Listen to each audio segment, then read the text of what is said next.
that may have the love elanjagala jekataleme kujja no, I want him to come at my place then also. That is wrong. You're turning him to be a woman. Why? And omukozesa byatalina kukola byolina okukola. Love bwe bange bweri nze nga bekyo kisoboka Kati omuntu okujja n'omuwa kyali mbeera mwemanya gwali omugamba nti jangu.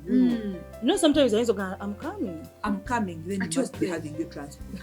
Gwagwe kikutte gwayagadde era gwajja. Andi kati kimukutajja ayagala okundaba ne financial etali stable. Kati afunye ezimuleeta kamuwe ezimuzaayo. Kati ekyemmotoka kangeze alese ebintu neesikira awo. Tosobola kuyamira kafejja Okay, kale azze alese ebintu biri wake like over 100 naye amafuta gayagala ga mitwalo 5. Motoka neesikira awo. Let me tell you. Awo tosobola zimuwa. Teri muntu ayinza kyama ku supermarket nga tannakyama mu motoka mu petrol station. Tasobola emmotoka emitwalo togirina kulina amafuta gaayo ate ogula ebintu bya mitwalo 4 ng'era mpasa okufumbirwa gwe abasajja abayeeteze osasulira ebiri. Why not? Era kuteeka sukali naye ate wamma bwe mba ndaba bw'okwata toyise ku petrol station n'ogenda ku supermarket sometimes supermarket zinanyira petrol station kati tegeeza byaguze ogenda bisasula omuwa yeetaano ez'amafuta kusanyusa aguze ebiri ebyana n'amafuta gaganye bakulimba abo batolina bongo. You're the same person again ofuna side chick and leave my children at home without school fees and go and look after side chick. Point noted. That is a clear point. Notandika okugula ebintu byananga amafuta geetaano gakubuza. It is a clear point. Tomanyi wa wakuteeka mugaso. It's a clear point. Naye ate abakazi mwategeera ssente baddaye. Buzibu kati obwe tulina. Personally, I have studied accounts and finance. You just can't tell me otusalawo bwotyo and we are going to be rich in the future. But they just you know kumanya where is priority. What is priority here? Okusooka okuba n'amafuta ebintu n'omugulira by'etaano bya 10 agenda kubisiima. Tabisuubira. Anti mulimu naye ayagala byana ntuukeyo musaba amafuta. Sukali na mukutu. Okay, kale kwana ozeeye 5. Abelenga akuze ebintu bya 35. Kata wayagadde kungulira wayagadde tugule. Era wate kyogereko mwandi bakuguze kyekugamba kitegeeza agula gwe n'osasula mu mafuta. Ekigambo kiruzinze meaning. Kuyambanga kitegeeza ocontributingako 50 oba nonaita 50. If we are tuyambagane, we agree. Mukitulako ne mukiteesaako. You earn this much, I earn this much. Ezoka zigende ku school fees, ezange kansabe looni. Tugule ettaka. Omusaala gwange gusasulenga looni, ezo zigule waka. Tuyambagane. We have decided. Ate so boyfriends and girlfriends. Sigwe okusalawo nga gwa nti nkulaga example y'okuyambagana. Sigwe okusalawo eri by'osazeewo. Osalewo ogule sukali. You're not sure I even have sugar or what you're bringing. Kyogamba ina kubuza byakuleetera. No. Gwosazeewo ogule sukali. Ate ojjenze ensasule. Ate amanyi ezo necessities zeetaagisa. Tagenda kujja gavumenti no naguze sukali mpase. Then that decision is wrong. Anti kyenkulaga nti kikyamu nti gwoguze ebintu bya mitwalo 4. Nze nkuddize 5 nga ne byoguze wakambi 4. Alowoozezza tamanyi nti alowoozezza n'aleeta. Kyogamba inasooka kukubira nti baby don't have this and this. Ng'oli mu bireeta. Then I am not refunding anything. Awunsanyuke bulungi ntondeetedde. Kati atawo kyenda bw'obanga agamba nti najje buli kyagenda ogula musooke mutuule mwogere ti ngenda gula kino omugende kino necessities tetugenda kwaguruwinga. We shall not agree with necessities kuba byetaagisibwa sukali ne bwe tugula as much as kati nkufunye gwe nkutegedde bulungi tujja mukozesa kutegedde awo accountability. You can't make me refund ate nga waleese binooleta ebintu byana nze nsasuleeta. Yaba yakoze ekinene nga gwakoze ego edalavu nyingi naawe tokola musajja wange kubeera oba boyfriend wange abeera wasabirize nga wende no ojamule nitufu kyogera aba amulemaza. At the end of the day wamala olemala ne mulemaga. Here's another girl because you're going to stress him. All that men look for is peace and freedom. That is true.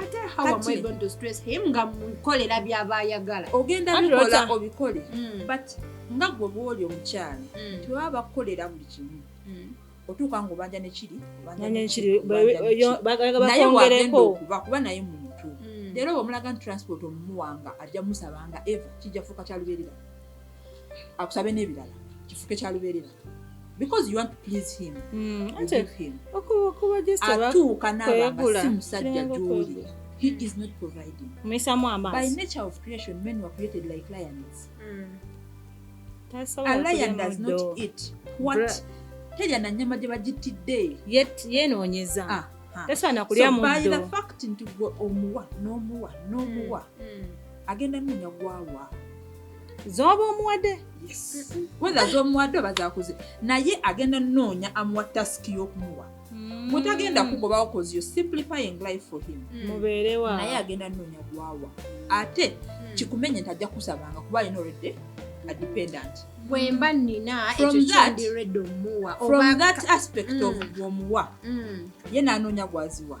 Ogenda tuuka nga oli ali obudde bwe bungi because he's investing somewhere and you're investing in him. Kasaka kindaga. Linda ko tugende kankunyonnyola olugero. Olugero luli nti gwe bw'obanga omuwa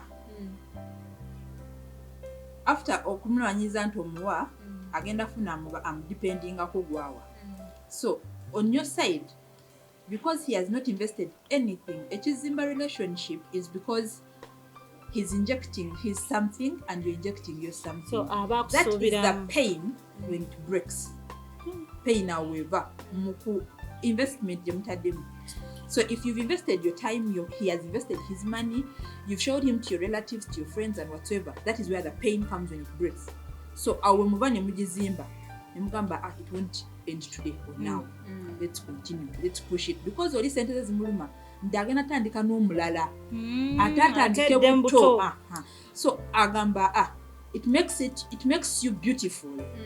But because he has not injected anything in your relationship, ate nafuna omulala gwa injecting abanyonyontono, so gwe akulekawo because independent talina kyakuteeka naye gwatamusa. So gwe he will still asking from you become a mother. In other words, nafuna oli gwasaamu era oli aba adependinga ye ng'asaba nga they ask, I want this dress, I want that shoe, I need this phone. Anti ono yabiwa. He actually asks from you also. I have now a problem, my car has gotten a damage. So oli agenda amutwala. And that is why breakups are there. Atuuka ng'onaamusika. Natuuka time ng'oli eri ataddeyo investment ye agenda kwanjula. So time era natuuka nakumenya omutima because it all has an end. It all has an end. At the end of the day, he will have to choose whether you or the other.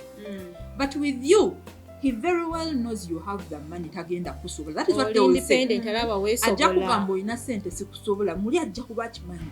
Era ajja kuba inayo ne mukwano gwe ng'ono omuwala gwanyumizaako, nina abawala babiri. Ono anjagala nnyo naye nze mpuli banjagala ono. Lwaki ayagala ono? Even when you're beautiful than this other one, he has invested too much in this other person. Even time, because katateka musente nampulani out. Igwe najja buli lwajja waba n'ekizibu, because lwajja n'ekizibu you're going to give him omweya ataano. But he's creating the bizibu tebiriiwo. Me, I don't care oba kiri kito oba Then at the end of long the as day, love.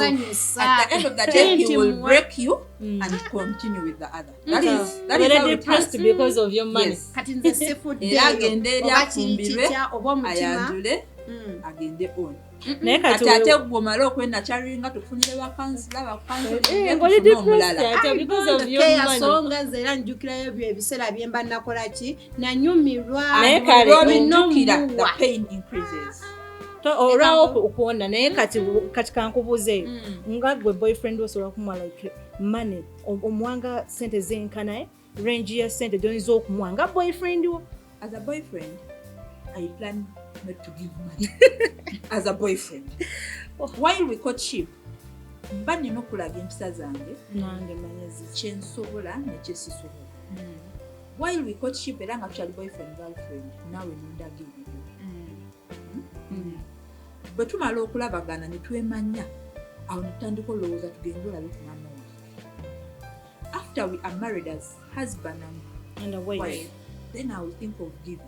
and not giving extravagantly nina kamuwere musanyuse no omuwa with a reason buy a nice cloth lwenegombanga omuntu mulala lwambadde nendwagaliza bba wange ndumuwanga ekirala a nice watch. So you don't give I him can money. surprise him with a nice phone. If I have the money, I can surprise him with a nice car. I cannot kwata sente zange nenzibala ntinziwa musajja akole ki agenda kwana omulala natugwesa okombulire omusajja gumwa sente meka zomwa range ya sente gyonyinza okumuwa.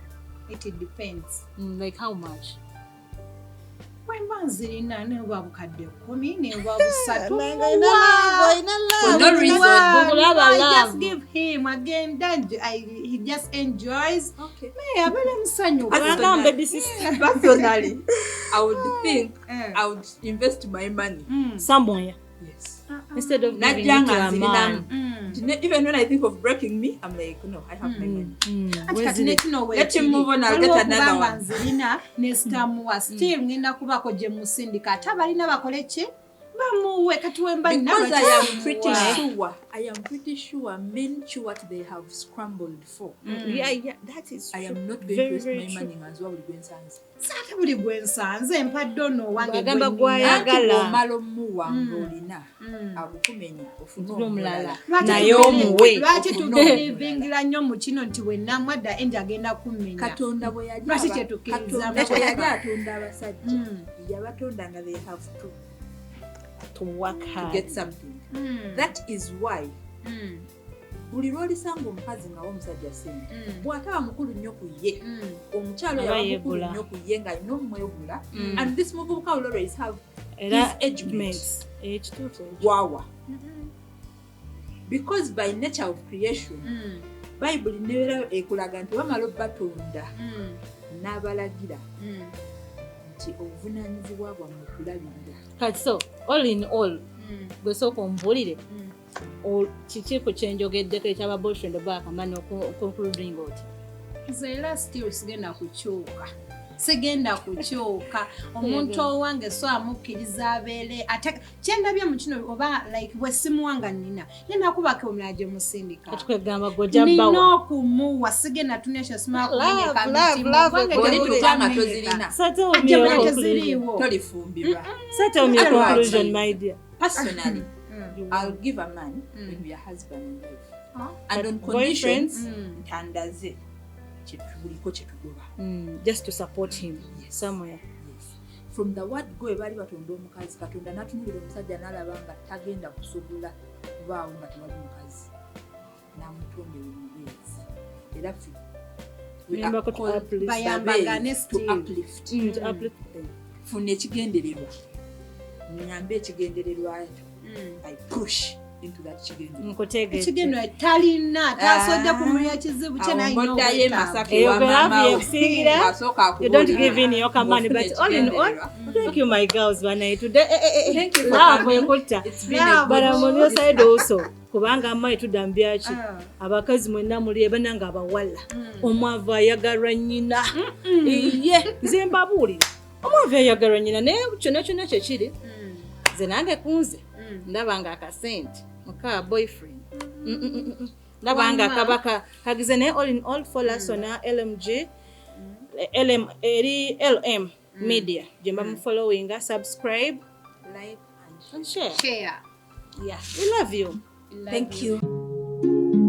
Oyagala omukolo gw'enjawulo gubeere n'ebijjukizo mu nnyumba yo kankwanjulire King Montage Photo Studio ffe bakafulu mu kkuba ebifaananyi n'okukola video olina wedding birthday party kukyala nika baby shower photoshoot oba music shoot na buli kimu kyonna ky'oyagala ffe tusobola okuwa ebijjukizo ebirungi eri ebirooto byo ate nno mwana wattu kusintiiza omuntu wa bulijjo tusangibwa Nankulabe ku Bitaala ku Prime Tower level 3 room D04 okumanya ebisingawo tukubire ku namba zino noti 7 noti 2 emu noti 4 emu 25 oba noti 755 7 7 oba noti 777 noti 23 4 noti 5 King Montage Photo Studio ffe tusobola okuwa ebijjukizo ebirungi ate nno mwana wattu kusintiiza omuntu wa bulijjo.